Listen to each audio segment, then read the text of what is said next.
Makers. The purpose of this video is to show you as much as I can teach you about abrasives. I'm going to show you the different types of abrasives that we've got, show you how they compare, show you differences in abrasives, and give you a better understanding of what a structured abrasive is. Google is your friend. I'm not going to go into deep detail about everything. This is a video to show you the different types that we have, to show you that all abrasives are not the same, and to give you a better understanding of what you need from an abrasive perspective. So without further ado, let's jump straight into it. So from an abrasive, in the knife making or metalworking industry, we've got 5 basic types of abrasives. You've got aluminium oxide, we've got ceramic, there's silicon carbide, diamond, and zirconia. It should actually be this way around. Zirconia falls in between ceramic and aluminium oxide in that it's cheap, more expensive than aluminium oxide, but not as strong and hard wearing as ceramic. That's the reason why I don't keep zirconia belts in stock, but I've got a budget ceramic in stock. Remember, the color is not a representation of the type of material that it is. It's all about the dye. You can have different color dyes, and I'll show you what I mean by that. So here we've got ceramic belts. Klingspor, VSM. All of them are ceramic, but you've got 3 different colors. That doesn't mean one is better than the other. It's just the color of the dye that they used. Sometimes one is better than the other. However, for all intents and purposes, we're talking just about color. So don't judge a belt based on its color. Okay, next up, let's talk about backings. Now, when it comes to backings are the actual material that your abrasive is bonded to. So you see this is 870X and this is 870F. These are both 80 grit belts. Both of them are 80 grit belt VSMs. But the actual backing, the one is stiff. Look how stiff this is. I can't even bend it, right? However, this one here is a F backing. I can bend it. You see? I can bend it. 80 grit. Both of these are 80 grits. Here's a 180 grit Klingspor in a stiff backing, as you can see. And here's a 180 grit VSM in an F backing, soft. The closer to the letter A, the softer the backing. The closer to the letter Z, the stiffer the backing. Everyone knows the J-Flex. The J-Flex is super flexible. If you compare the flex on this, look at this.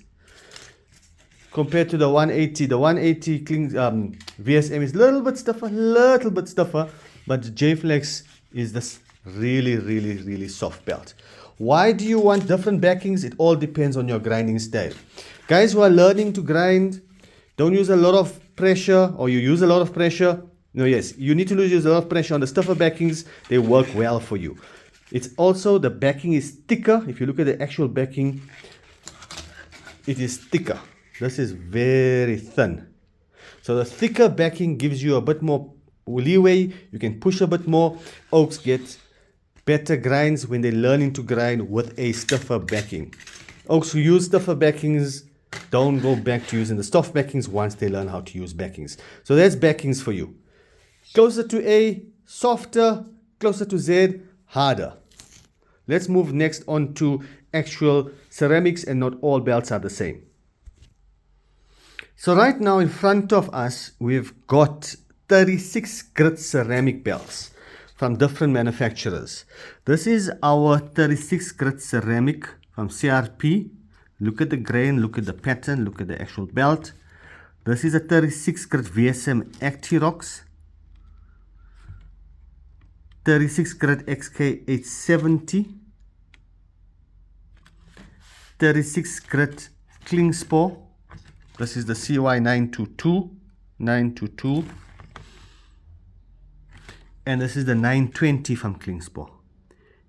As you can see, they're all 36 grit and they're all ceramic, yet the actual grain is different in all of them. and how they work and operate will be different. I know somebody was telling me he was having difficulties grinding a certain type of steel with the one belt. He moved over to the other belt, it grounded better for him. I know other guys who mentioned that some of these belts grind titanium better than others. That's because the actual structure of the abrasive and the actual composition of the ceramic and the glue and whatever else they use is all different. That's why all of the belts are not the same. You've got to find what works for you. Next up, we're going to talk about aluminium oxide belts. In aluminium oxide, the plain ones, I've only keep a 36 grit and a 60 grit. These are the cheapest belts out there. You're not going to get anything cheaper than these guys, and they are perfect for wood and handle materials. And why I say that is, use one belt and one handle, you hog off a lot of material, you're done, you chuck it away, you're good to go. You never want your belt to heat up, and you never want to burn your blade, you never want to burn your handle material. I also keep the J-Flex. We've got it from 100 all the way up to 400. It's an aluminium oxide belt as well. I recommend the guys use them on the handles. If you're going to use one belt per blade, you're good to go. If you want a belt that's going to last long on steel, I don't ever recommend this. I always recommend ceramic. But if you're using one blade per blank or one belt per blade, go for it. It will do the job. Next up, we're going to talk about the structured abrasive belts.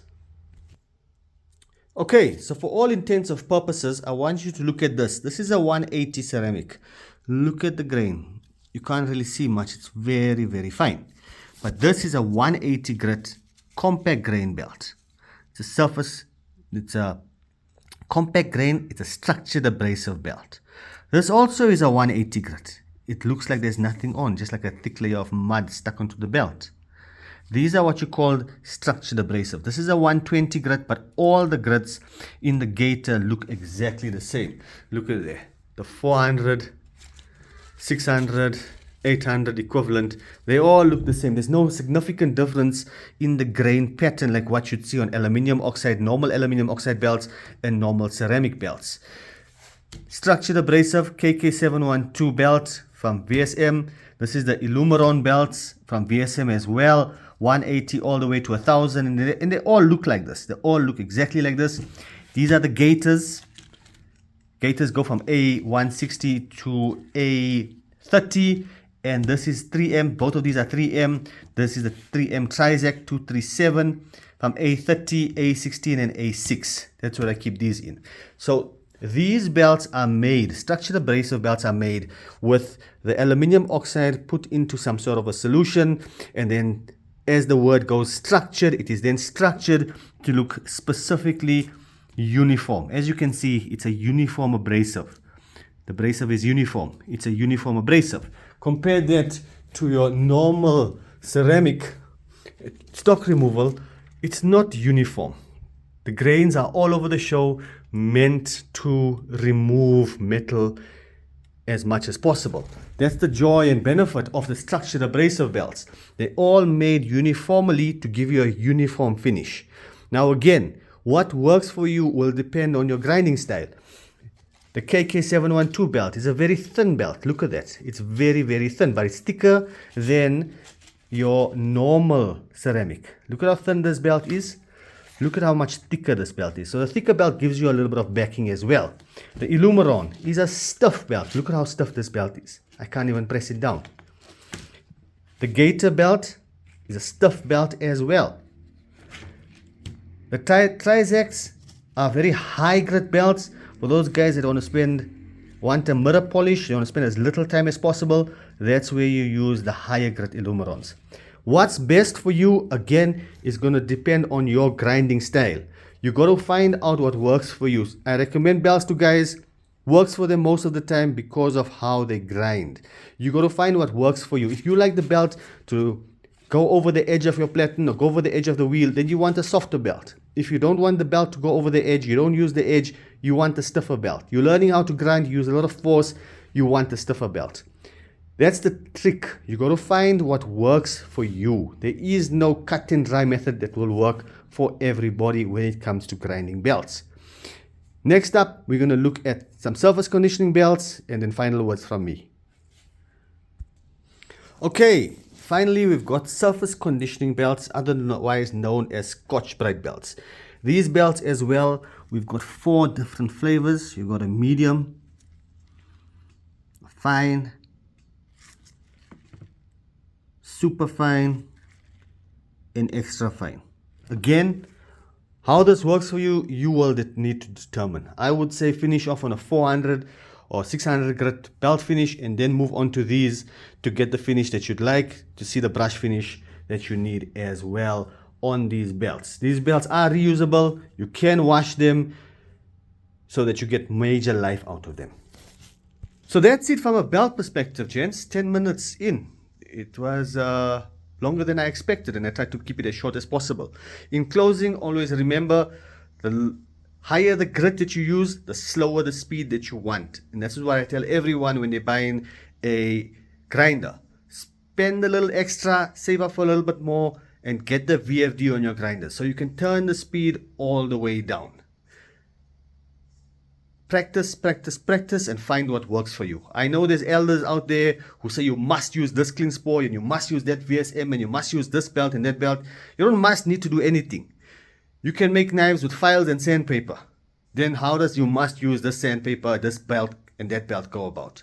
You must find what works for you, what works for your budget, what makes your life easier, and go for it. Hope you enjoyed this video and give a thumbs up if it was informative. Z out.